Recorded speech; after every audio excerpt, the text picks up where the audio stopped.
কিন্তু বিচার প্রক্রিয়াতে আলটিমেট কিন্তু গিয়ে কিন্তু বিচারটা হয়। এই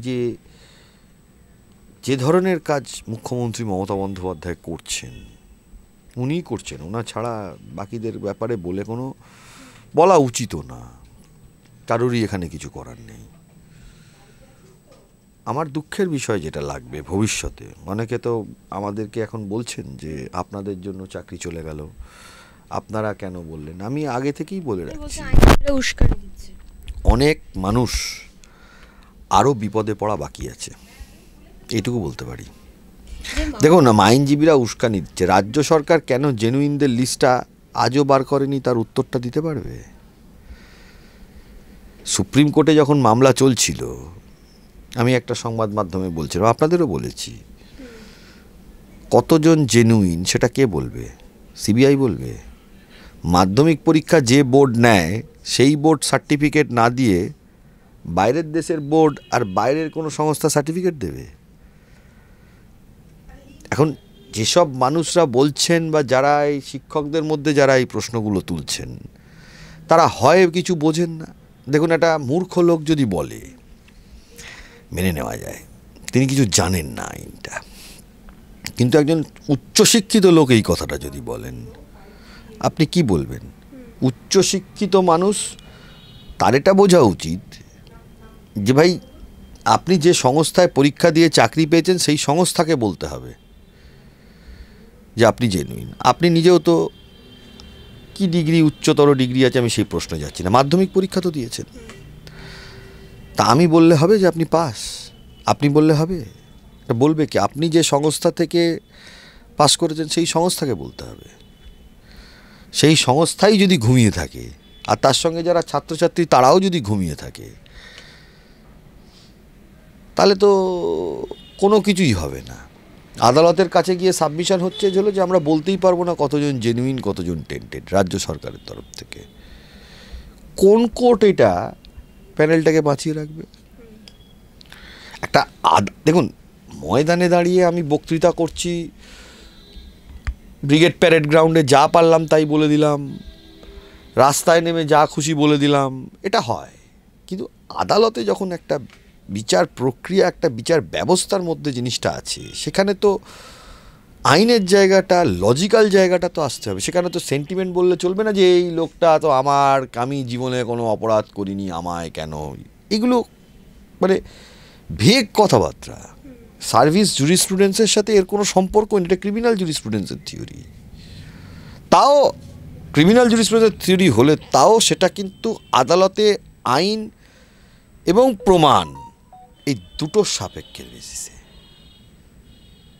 ভেগ আমি শুধু ওই ব্রিগেড প্যারেড গ্রাউন্ডের মতন আর নেতাজি ইন্ডোর স্টেডিয়ামের মতন মাইক ধরে যা খুশি বলে দেবো।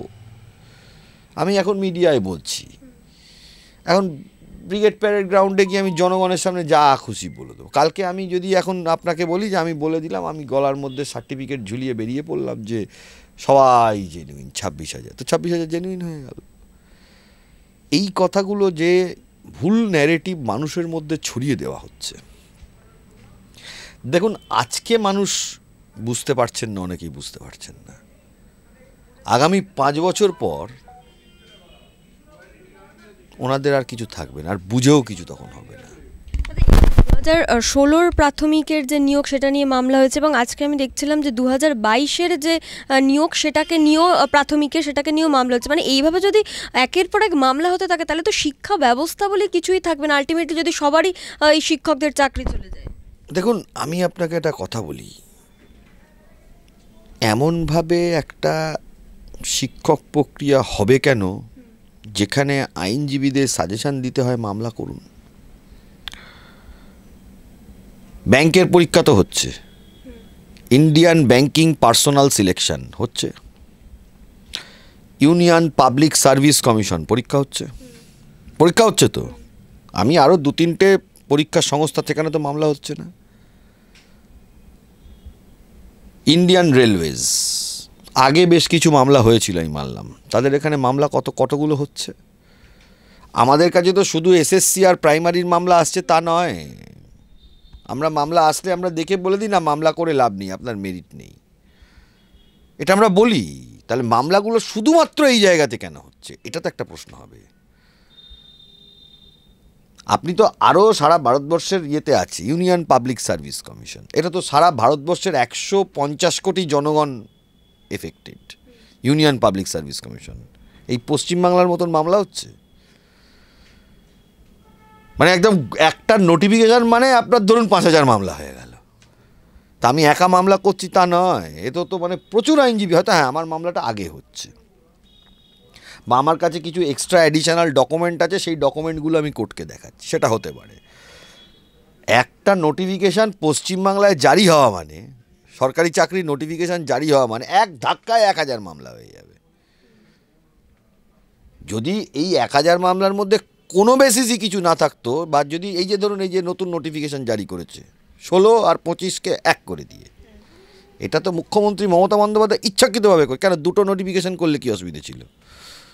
স্বাভাবিকভাবেই আইনজীবীরা বলতেন, অন্তত আমি তো বলতাম যে না 2016 প্রসেসের জন্য সেপারেট নোটিফিকেশান হয়েছে, সেপারেট, হ্যাঁ চাকরি হারা 22 লক্ষ যারা পরীক্ষা দিয়ে, শুধু চাকরি হারা বললে হবে না, যারা অ্যাপ্লিকেন্ট 2016 তারা বলতেন না এইটুকু জায়গাতে ঠিক হয়েছে, মামলা করার মতন নয়।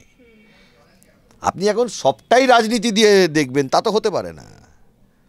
এই যে এইটাই আমি যারা যারা চাকরি হারা আজকে তাদের কাছে এটা এই যে দুটো সালকে আমি মানলাম অনেকের অনেক দাবি আছে, বাদ দিলাম, আমি যে দুটোকে যে এক করে দিল, এইটা কেন? দুটো সেপারেট করতে পারতো, নতুনদের জন্য আলাদা, পুরনোদের জন্য আলাদা। এটা কিন্তু উদ্দেশ্য প্রণোদিতভাবে খোদ মুখ্যমন্ত্রী করেছেন। ওই ভিডিওটা কিন্তু আমরা, যেটা তিনি প্রেস কনফারেন্স করেছেন, সময় দিন, আমরা আদালত অবধি নিয়ে যাব,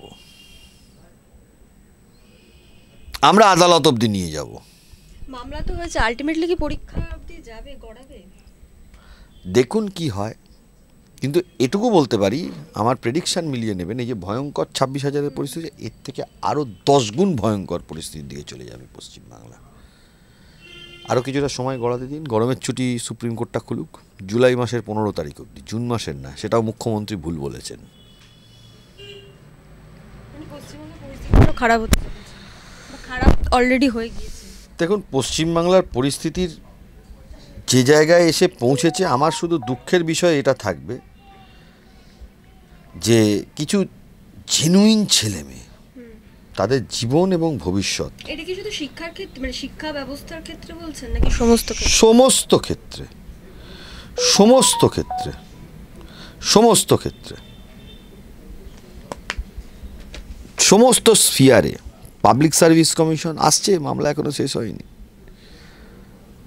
কলেজ সার্ভিস কমিশন মামলা আছে, বললাম না মামলার সংখ্যাটা এক্সেপশনালি বেশি।